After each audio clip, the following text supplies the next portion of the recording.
Number 10, BYU. So the Cougars are still undefeated. They're 7-0. They take care of business with UCF, winning 37-24. But I don't know how much more we're going to see out of BYU the rest of this regular season. They have Utah, Kansas, Arizona State, and Houston.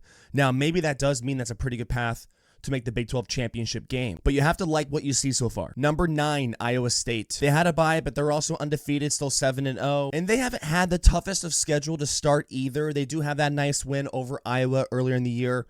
But then you look at the rest of their regular season schedule: Texas Tech, Kansas, Cincinnati, Utah, and then they have a monster game against Kansas State to close out their regular season. But I feel like Iowa State and BYU are in very, very similar spots, and you have to feel good about both programs and their chances to make the Big 12 championship game. Number 8, Indiana. So I think the Hoosiers have done a great job, and I definitely think they're playing like a top 10 team. I think they put a ton of people on notice when they blew out Nebraska last week, 56-7.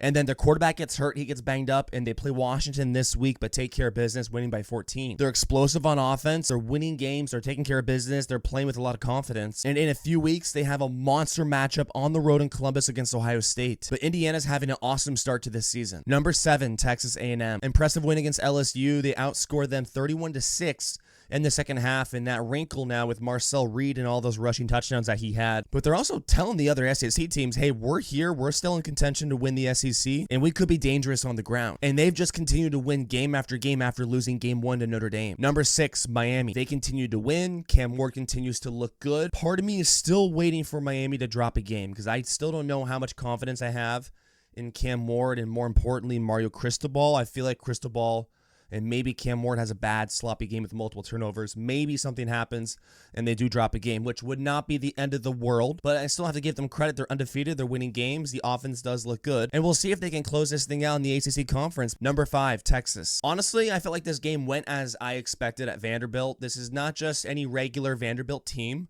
You also know that they are improved this year. They beat Alabama at home a few weeks ago. You now have to go on the road after a disappointing loss to Georgia last week and play this improved Vanderbilt team that would love to play spoiler to another highly ranked SEC team. But Texas got the win and they move on. Number 4, Ohio State. They look like crap. They also got the win and they move on. This is also just a really weird spot because with Ohio State, I mean, it looks like a totally different team right now than when they played Oregon 2 weeks ago, and not in a good way. And I know a lot of this comes back to their offensive line, and they lost their left tackle, Josh Simmons, who might be a first-round NFL draft pick, or at least was trending that way, before getting hurt with a season-ending injury against Oregon. He was very good blocking for this Ohio State team, and you can see how they missed that. Now they have a monster game on the road at Penn State next week. Number 3, Penn State. This team has looked good. I don't know if they've looked great, but there's still time for that. Like we just mentioned, huge game. Penn State gets Ohio State at home next week. You know, they go on the road at night, beat Wisconsin and Camp Randall, not an easy place to play. You lose Drew Aller to what I think is a knee injury. He doesn't play the second half.